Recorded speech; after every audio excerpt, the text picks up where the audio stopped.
Que bom que você veio, que você está determinado e que você está querendo de verdade passar em concurso para a área de tribunais. E eu costumo dizer que quem quer, alcança o que quer, tá certo? E o fato de você estar aqui já mostra que você está determinado a alcançar esse seu sonho. E aí vamos juntos, né? Vamos juntos, porque se Deus quiser, você vai alcançá-lo.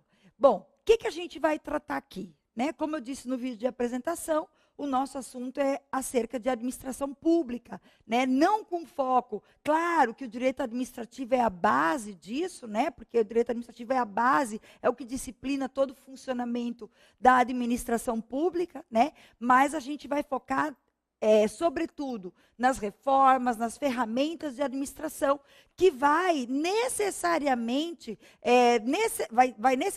precisar dos teus conhecimentos de direito administrativo. Né? Então, a gente vai falar de administração direta, de administração indireta, a gente vai falar de decreto-lei 200, ou seja, a gente vai, né, imaginar algumas coisas, né, alguns detalhes que você já conhece, porque você já estudou o direito administrativo. Tá certo? Mas assim, nada que você diga, Beth, eu preciso aprofundar. Não, até porque eu explico aqui, eu digo aonde você encontra essas coisas, fique muito tranquilo, tá? O que a gente vai trabalhar aqui? Qual é o nosso sumário? A administração pública, né, como tem dito aí, boa parte das bancas, eles querem saber os paradigmas da administração pública e as reformas administrativas, e aí vai da administração pública burocrática, que aconteceu no estado do bem-estar social, passando pela nova gestão pública, princípios e fundamentos.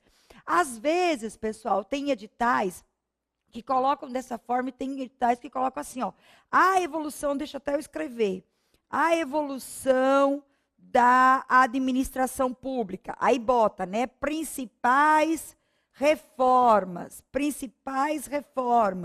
Aí coloca do modelo burocrático ao paradigma pós-burocrático, certo? Então, pode aparecer esses títulos. Na realidade, qualquer título, olha para cá, qualquer título que trate de reforma na administração pública, isso aqui serve.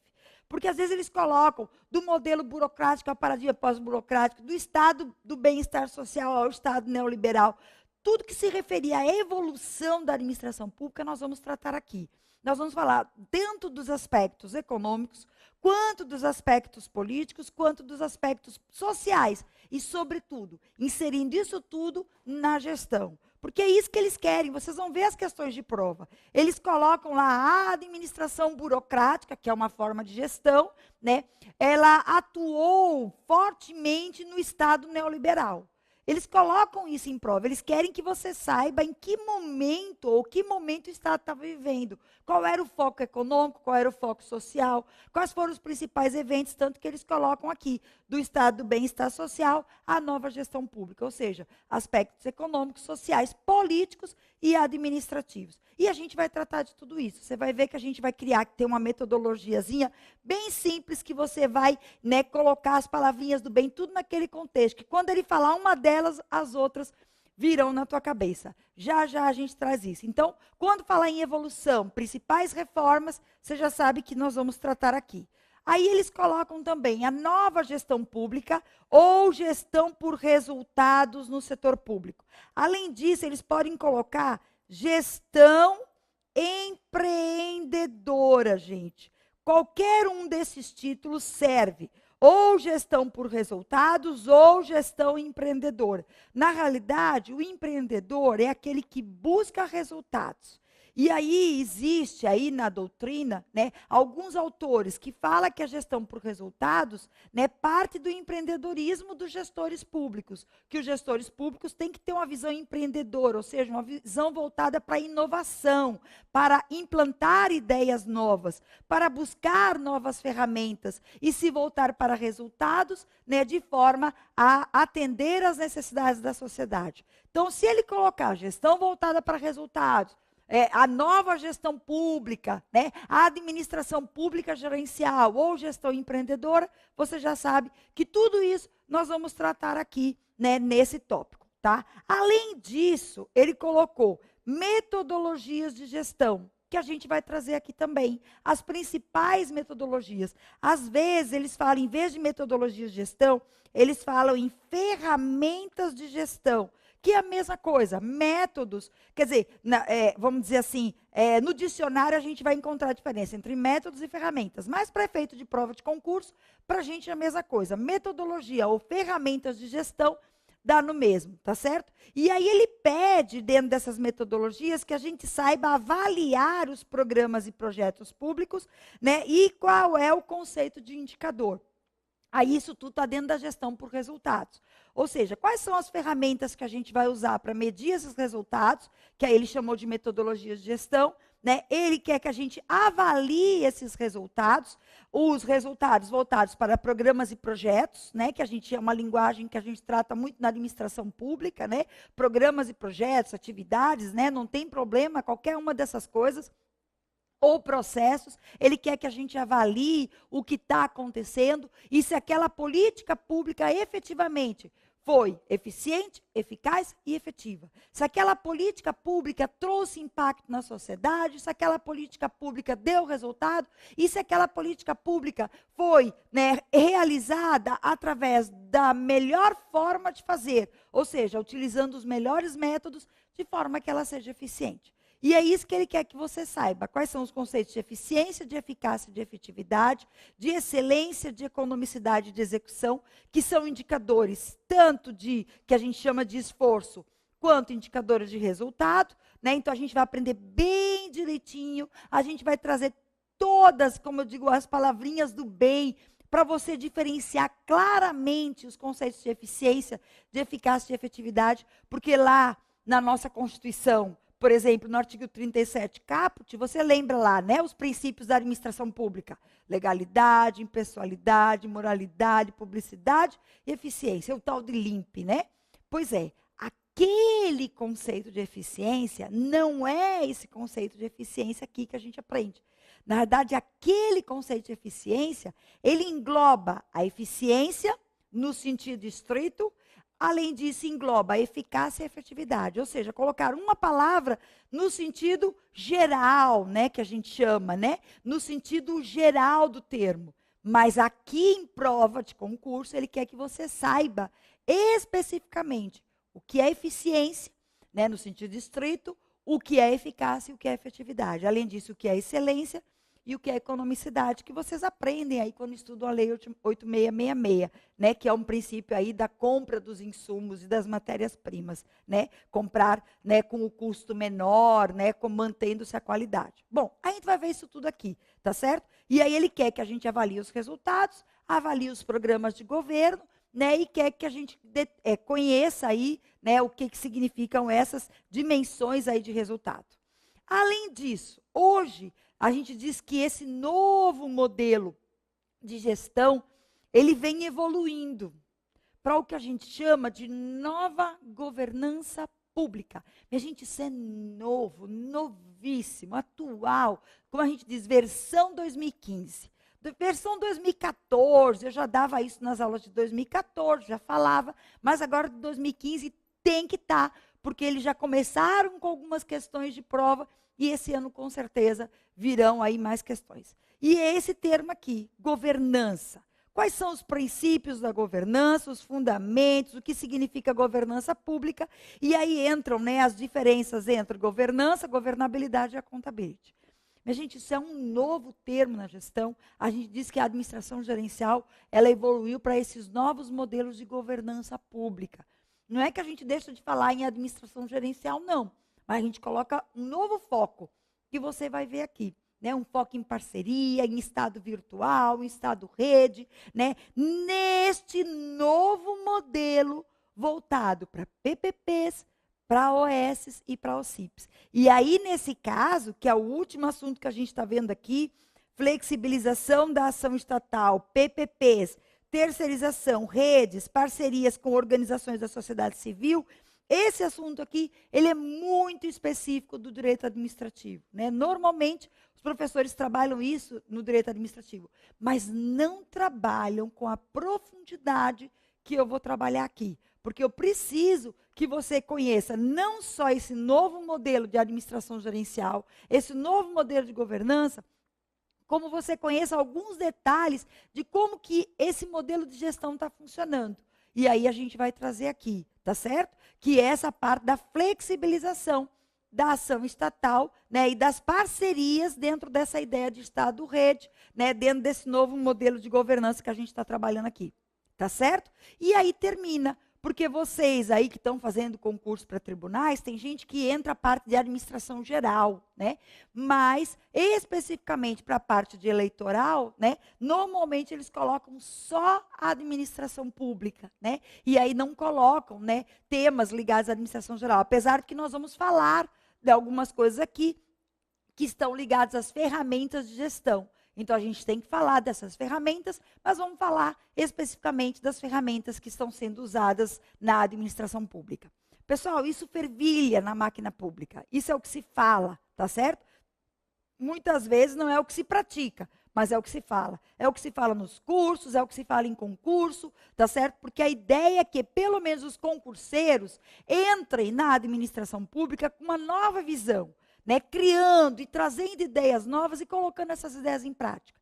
E a única forma de trazer as ideias novas e colocá-las em prática é mostrando esse novo cenário que vem se desenhando aí já faz algum tempo, mas que culturalmente ainda sofre algumas resistências, sobretudo de alguns servidores mais antigos que teimam, como a gente diz, ou persistem com o modelo do passado. Tá certo? Mas aí essas novas gerações, como você, que está entrando agora, já vai trazer uma visão diferenciada do que é necessário para que a administração pública se volte para resultados e atenda às necessidades do cidadão. Tá bom?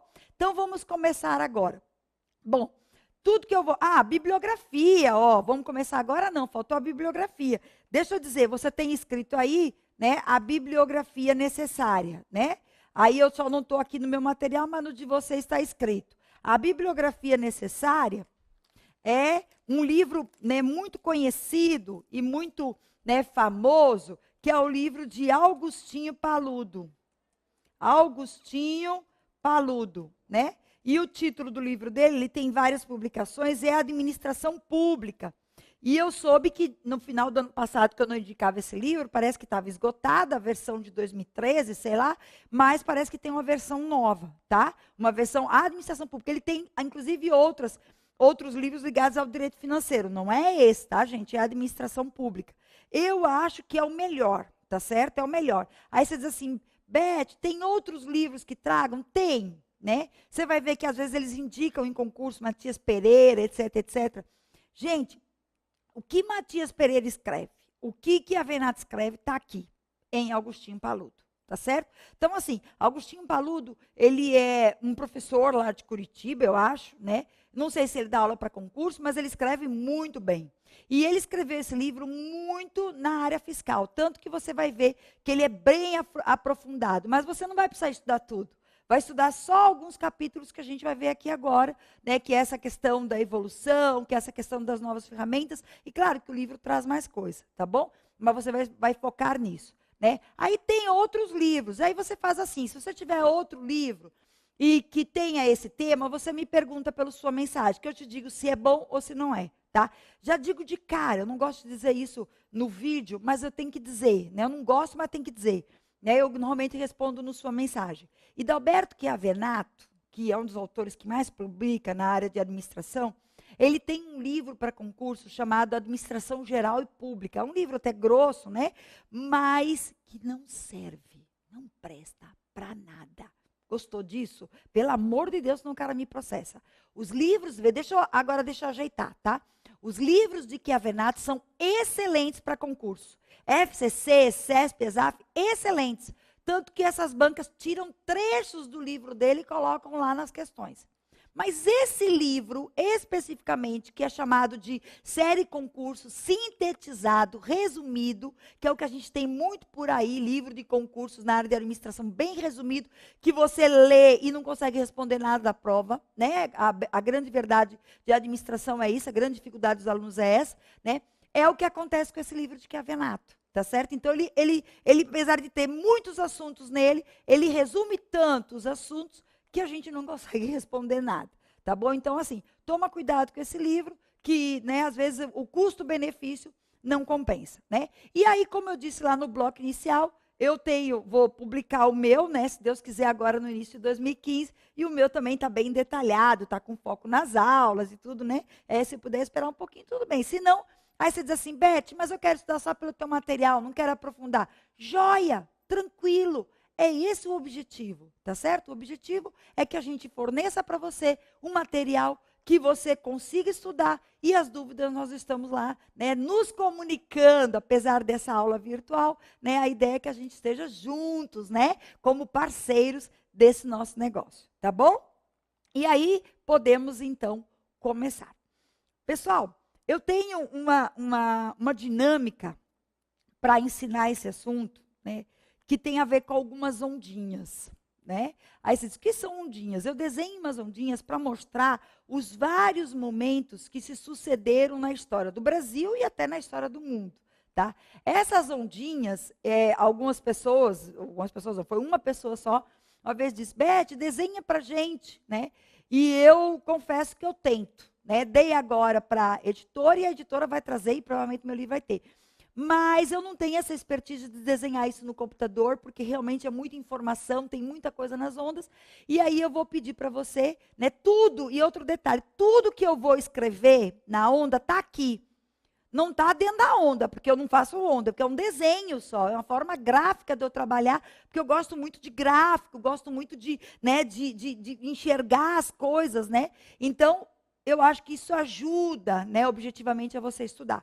Então, tenha paciência que eu vou fazendo as ondas, mas eu tenho certeza, eu vou sempre mostrar no slide que o que eu estou dizendo está escrito aqui, tá bom? Então, vamos começar, e aí vamos usar um branquinho. Sugiro que você, né, eu vou colocar assim, ó, já vou desenhar logo 3, na realidade são 4 ondas, tá? A gente não vai chegar na aula de hoje, é só para você ter uma ideia, que dentro de cada onda dessa vai ter bastante coisa escrita. Então, se você quiser, Beth, eu quero fazer essas ondas. Se você não quiser fazer a Beth, eu não quero fazer onda nenhuma. Eu quero só que você me dê as palavras ali do bem, que você aprofunde, que você conte a história para eu entender. Ótimo. Mas se você quiser, vira o caderno assim, que fica melhor, tá bom? E aí vamos começar, né, do primeiro momento. Eu sei que em algumas provas de concurso, está preparado? Espera aí. Respira, né? Vamos lá, eu respirei.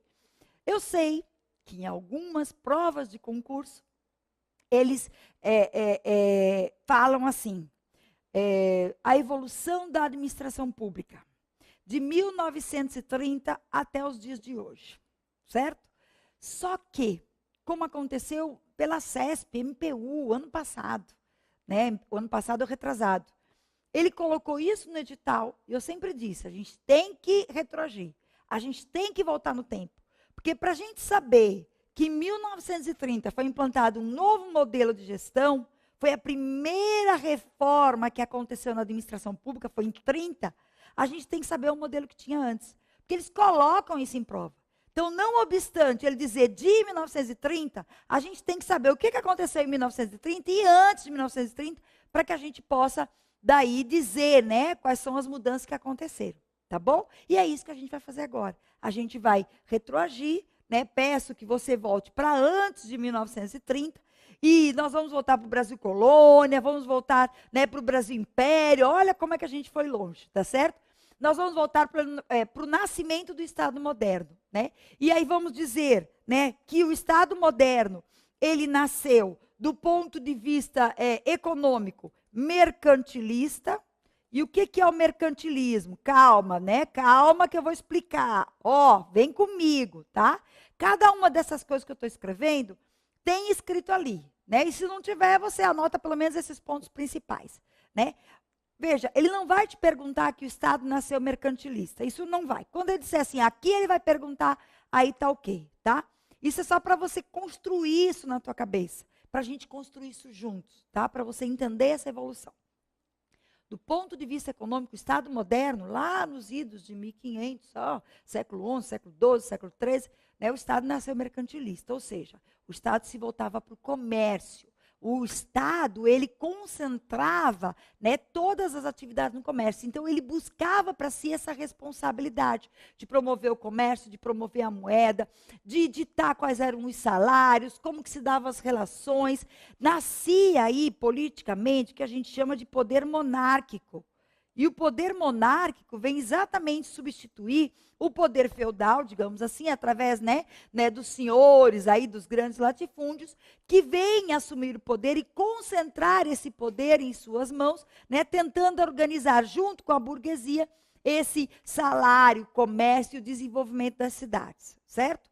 Só que, quem vem à frente são os reis, famílias tradicionais, que se protegem, que privilegiam seus amigos e que concentram o poder e que dá para os amigos de confiança, os cargos, porque eles precisam de pessoas de confiança junto deles.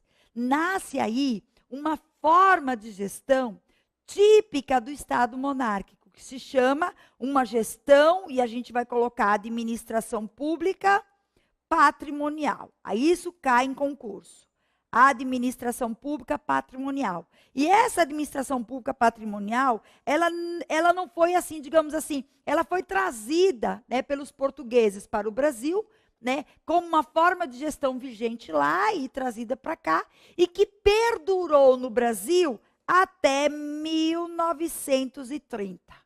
Certo? Então, a administração patrimonial, na realidade, ela se manteve viva no país durante 2 ondas, certo? 2 ondas por quê? Mas antes da gente falar 2 ondas por quê, eu vou para o modelo patrimonial, para mostrar a você o que ele é. Minha gente, o modelo patrimonial é um modelo tradicional e baseado na hereditariedade, ou seja, a gente vai passar o poder de pai para filho, independente de mérito, independente de competência, de condições, tá certo? O que se valorizava eram os amigos, a família e os parentes, tá certo? Então a gente diz que o modelo patrimonial é um modelo de gestão no qual a gente vai manter as pessoas de confiança junto da gente de forma centralizada para a gente poder governar, coordenar o povo, tá certo? Fortalecendo aí o comércio e fortalecendo a ideia de Estado, que antes a gente não tinha essa coisa unificada, tá? Os reis que estão à frente desse poder, então, quando ele falar em prova de concurso, em Estado monárquico, Estado tradicional, hereditário, você já entende o que ele está dizendo, tá certo? Os reis, minha gente, quando eles assumem o poder do Estado, eles não separam a vida pessoal deles da vida do Estado. Ou seja, ele é governante, se sente assim, e leva isso para frente do Estado. E ele não separa nem o patrimônio público do patrimônio privado. Ou seja, ele faz uso do patrimônio público como se fosse seu próprio patrimônio. Ele coloca à frente do Estado, junto com ele para governar, para liderar, pessoas ligadas a ele e cria os cargos para colocar essas pessoas, os favoritos, os parentes e os amigos, tá certo? Segundo critérios de privilégio pessoal, tá certo? Então os critérios eram da pessoalidade, tá? Não separa a res pública da res príncipes, e quando eu falo res príncipes, é a res do príncipe, ou a res principal, que é a res dele, privada ou privada, ou seja, ele faz uso do patrimônio público, res é patrimônio, como se fosse o patrimônio próprio, Interpermeabilidade dos patrimônios público e privado, ou seja, os patrimônios público e privado são interdependentes. Como eu disse agora, cria os cargos para colocar os amigos, os parentes e os favoritos. Usa o dinheiro do Estado em proveito próprio. Usa o dinheiro do Estado para fazer festas, bailes, tá certo? Para viajar, para passear, tá certo? Usando o poder público como se fosse seu próprio patrimônio, tá bom? A gente diz que essa forma de gestão é característico das monarquias europeias do século XIX, do século XVIII, ou seja, um período pré-capitalista em que não se olhava para a eficiência, se olhava para a fidelidade. Trocava-se a a eficiência pela lealdade. Essa é a palavrinha certa. Então, essa forma é baseada na lealdade e na pessoalidade, tá certo? E é o que a gente diz, o aparelho do Estado funciona como uma extensão do poder do soberano. Ou seja, ele não só tem poder em casa, mas ele usa o Estado como se fosse uma extensão do seu poder, tá certo? Baseado em práticas paternalistas e patrimonialista e patriarcalista. Essas três palavras estão diretamente relacionadas. Ou seja, o poder patrimonial, ele é baseado no paternalismo.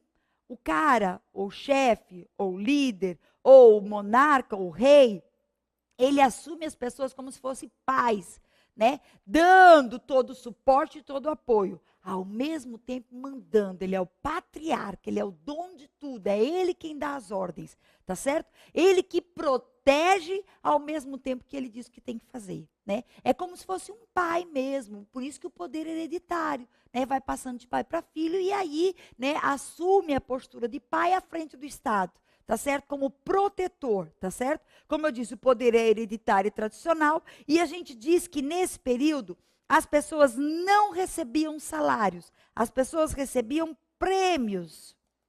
Prêmios, ou seja, o cara ia lá fazer uma arrecadação de algum tributo, e aí, né, ficava com parte desse tributo, o rei dava um presente, dava terras, dava um castelo, né, dava uma Land Rover, né, era bom ganhar, né?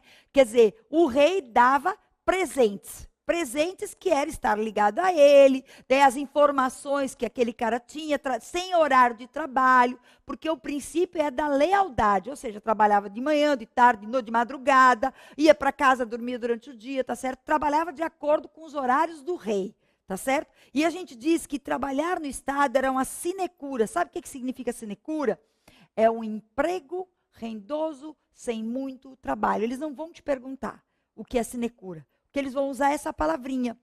A administração pública patrimonial, né, ela tem como característica, né, o uso de prebendas e sinecuras. Pronto, né? Raramente isso aconteceu uma vez na prova da ESAF, já faz muito tempo que ele perguntou o que era prebendas, assim colocou, né, para dizer o significado. Mas nunca mais isso aconteceu. Mas eu quero que você saiba que essas palavrinhas, prebendas, sinecuras, poder hereditário, tradicional, né, poder patrimonial, patriarcalista, né, que não separa o patrimônio público e privado, é próprio da administração patrimonial, tá certo? Que é o que a gente tem aí.